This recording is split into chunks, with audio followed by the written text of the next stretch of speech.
Welcome to my YouTube channel. ഇനി ഞാൻ കോളേജിലേക്ക് തിരിച്ചു പോവാണ്. ബാക്ക് ടു കോളേജിലേക്ക് പോവാണ്. ആ വീഡിയോ കാണുന്നത് ഭയങ്കര ഹാപ്പിയാണ്. പക്ഷേ കുറച്ച് ഡിഫിക്കൽട്ടീസൊക്കെ ഉണ്ട്. അതൊക്കെ സെറ്റാക്കിയിട്ട് ഇങ്ങോട്ട് തിരിച്ചു വരാനുള്ള പ്ലാനാണ്. കാരണം മഴയൊക്കെ ആയതുകൊണ്ട് കുറേ ദിവസം പോയി നിൽക്കാൻ പറ്റില്ല. അതുകൊണ്ട് കുറച്ച് കാര്യങ്ങളൊക്കെ സെറ്റാക്കിയിട്ട് തിരിച്ചു വരാം. അപ്പം നമുക്ക് പോവാം. അങ്ങനെ ഞാൻ ചെറിയൊരു ബാഗിൽ, അതായത് എൻ്റെ കോളേജ് ബാഗിൽ അത്യാവശ്യമുള്ള സാധനങ്ങൾ മാത്രമേ എടുക്കുന്നുള്ളൂ. എൻ്റെ പ്ലാൻ ബുക്ക്, പിന്നെ ഒരു ബെഡ്ഷീറ്റ്, അതേപോലെ തന്നെ പേസ്റ്റും ബ്രഷും സോപ്പൊക്കെ. ജസ്റ്റ് വിസിറ്റ് ചെയ്യാൻ വേണ്ടി മാത്രമായതുകൊണ്ട് ഞാൻ അധിക സാധനങ്ങളൊന്നും എടുത്തിട്ടില്ല.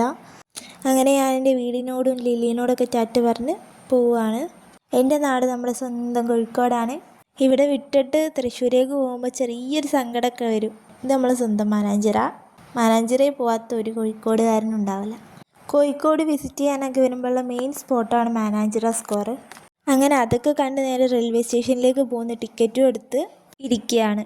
കുറച്ച് വിശന്നപ്പോൾ ഒരു നുറുക്കൊക്കെ എടുത്ത് കടിച്ചു. അത്യാവശ്യം നല്ല ടേസ്റ്റ് ഉണ്ടായിരുന്നു. അതൊക്കെ തിന്നുകൊണ്ടിരിക്കുന്നത് നമ്മളെ ട്രെയിൻ അതാ വന്ന്. അതിലും കയറി നേരെ തൃശ്ശൂരേക്ക് പോവുകയാണ്. കോഴിക്കോട് റെയിൽവേ സ്റ്റേഷനിൽ തിരക്കൊന്നുമില്ലായിരുന്നു. ഈ ട്രെയിനിൽ നല്ല തിരക്കുണ്ടായിരുന്നു. സീറ്റ് കിട്ടിയത് തന്നെ എങ്ങനെയോ സീറ്റ് കിട്ടിയെന്ന് പറയാം. പിന്നെ അവിടുത്തെ വ്യൂ ഒക്കെ നോക്കി. പിന്നെ അമ്മ തന്നുവിട്ട ദോശയും ചമ്മന്തിയും അതേപോലെ തന്നെ മീൻ പൊരിച്ചതൊക്കെ കൂട്ടി കഴിച്ച്. പക്ഷേ പൊതിച്ചോറായിരുന്നു കുറച്ചും കൂടി ബെറ്റർ. ട്രെയിനിലൊക്കെ ഇരുന്ന് കഴിക്കുമ്പോഴേ പൊതിച്ചോറിന് വല്ലാത്തൊരു നൊസ്റ്റാൾജിയ. തൃശ്ശൂർ എത്തിയപ്പോൾ കുറച്ച് സമാധാനം കിട്ടി, ശ്വാസം കിട്ടിയ പോലത്തെ ഒരു ഫീലായിരുന്നു ആ ട്രെയിനിൽ നിന്ന് ഇറങ്ങിയപ്പോൾ. അങ്ങനെ നമ്മളെ തൃശ്ശൂരെത്തി. അങ്ങനെ ബസ്സിൽ നമ്മൾ നേരെ ഹോസ്റ്റലിലേക്ക് പോവാണ്. എനിക്കാണെങ്കിൽ സീറ്റൊന്നും കിട്ടിയില്ല. പിന്നെ ലാസ്റ്റുള്ള സീറ്റിൽ കയറിയിരുന്നു. ഹോസ്റ്റലിലേക്ക് നടക്കുമ്പോൾ മനസ്സിൽ ഭയങ്കര എക്സൈറ്റ്മെൻ്റ് ഒക്കെ ഉണ്ടായിരുന്നു.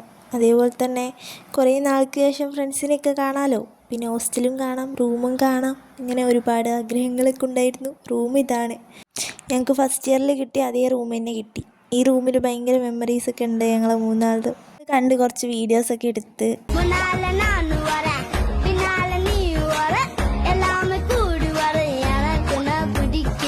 നമ്മളെവിടെയൊക്കെ വൃത്തിയാക്കുകയാണ് ഗൈസ്. പുതിയ ഹോസ്റ്റലിലത്തെ റൂമൊക്കെ വൃത്തിയാക്കി. ഞാൻ അവിടെയൊക്കെ അടിച്ചു വാരി. എനിക്ക് ഇവിടെ തുടയ്ക്കും. ഞാൻ അടിച്ചു വാരും, അവൾ തുടയ്ക്കും. പിന്നെ ഒരാളും കൂടി വരാനുണ്ട്. ഞങ്ങളൊക്കെ ചെയ്ത് കഴിഞ്ഞിട്ട് അവൾ വരും. Bye bye. ഈ വീഡിയോ നിങ്ങൾക്ക് ഇഷ്ടപ്പെട്ടിട്ടുണ്ടെങ്കിൽ ഉറപ്പായിട്ട് സബ്സ്ക്രൈബ് അവർ ചാനൽ.